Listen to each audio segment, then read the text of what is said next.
Good day! We are the student nurses of St. Augustine School of Nursing. And now we will perform range of motion. Before proceeding, we need to ensure that we have done the proper hand hygiene and put necessary PPEs. Let's assume that I have done my proper hand hygiene and I have donned my gloves. First, we need to introduce ourselves to the patient and inform him of the procedure that we are going to do. We need to also ask his details to confirm if we are doing the proper procedure to the proper patient. Good day, sir. My name is Marian Ventura and I will be your student nurse for today. We will do the range of motion exercises. May I know your name, sir? I'm Emmanuel Ventura. Date of birth? June 17, 2000. Thank you, sir. Now we need to turn the head side to side. So, 1, 2, 3, 4, 5. We will do the range of motion exercises for the neck. First, we will do the flexion and extension. We will hold the patient's head and extend his chin to the rest of his body. So, 1, 2, 3, 4, 5. Now we will do the hyperextension. Hold the patient's head tilted on the right side. So, 1, 2, 3, 4, 5. We will do on the other side. 1, 2, 3, 4, 5. Now we will do the lateral flexion. We need to tilt the patient's head towards the shoulder. So, 1, 2, 3, 4, 5. On the other side. 1, 2, 3, 4, 5. Now we will do the neck rotation. We need to rotate the patient's neck 360 degrees. 1, 2, 3, 4, 5. Now we will do the range of motion exercises for the shoulder. First one is the flexion and extension. 1, 2, 3, 4, 5. Now we will do the abduction and adduction. So, 1, 2, 3, 4, 5. Now we will do the internal rotation and external rotation. Internal rotation, external rotation. 2, 3, 4, and 5.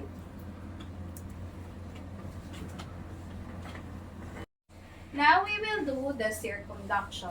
But first, we need to elevate the patient. Sir, can you please sit?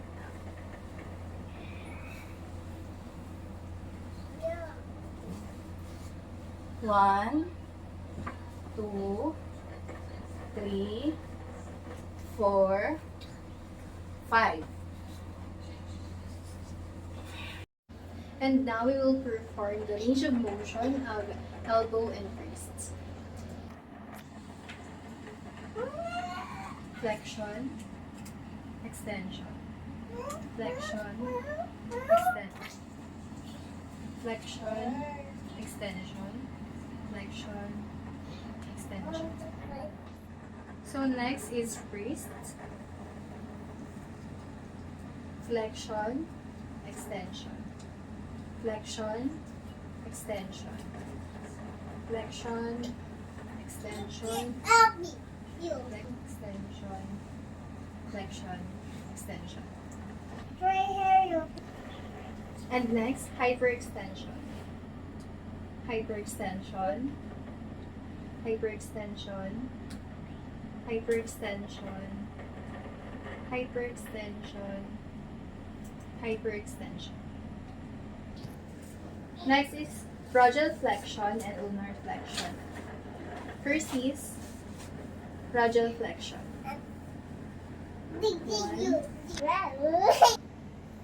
Radial flexion, radial flexion, radial flexion, radial flexion, radial flexion.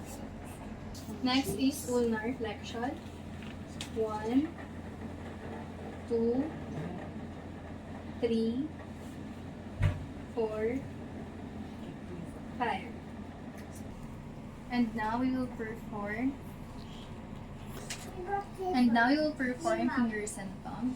You have to fist his finger, fist his fingers, and straighten his fingers. Flexion, extension, flexion, extension, flexion, extension, flexion, extension. And this is hyperextension.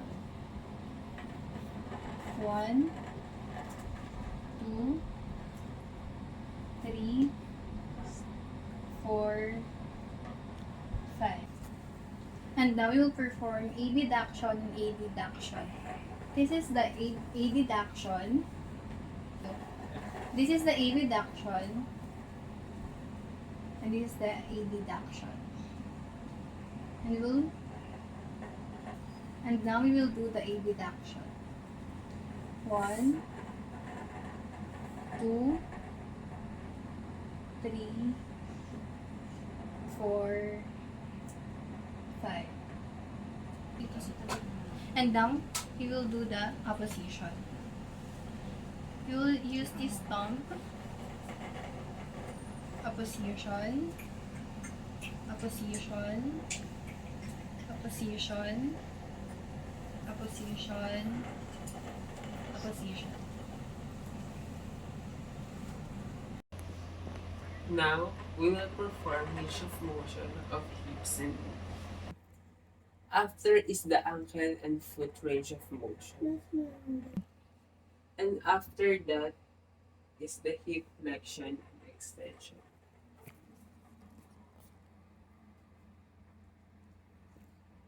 Hip tension, flexion, extension, flexion, extension, flexion, extension, flexion, extension, flexion, extension, flexion, extension. Next, abduction and adduction.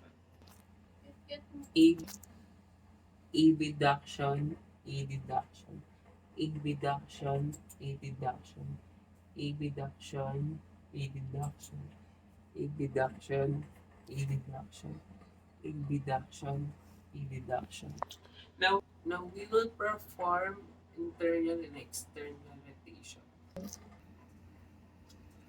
Internal, external, internal, external, internal, external, internal, external, internal, external, internal, external, internal rotation, external rotation. 2, 3, 4, 5. Next, abduction and adduction. Abduction, adduction, abduction, adduction, abduction, adduction, abduction, abduction, abduction, abduction, internal rotation, external rotation, 2, 3, 4, 5. Now, we will perform range of motion for trunk, dorsiflexion, plantar flexion, 2, 3, 4, 5. Go. Circumduction, 2, 3, 4, 5. Now we will perform range of motion exercises for trunk. Hyperextension, 2,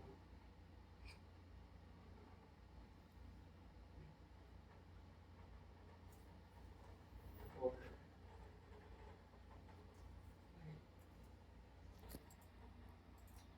Lateral extension, 2, 3, 4, 5. Rotation,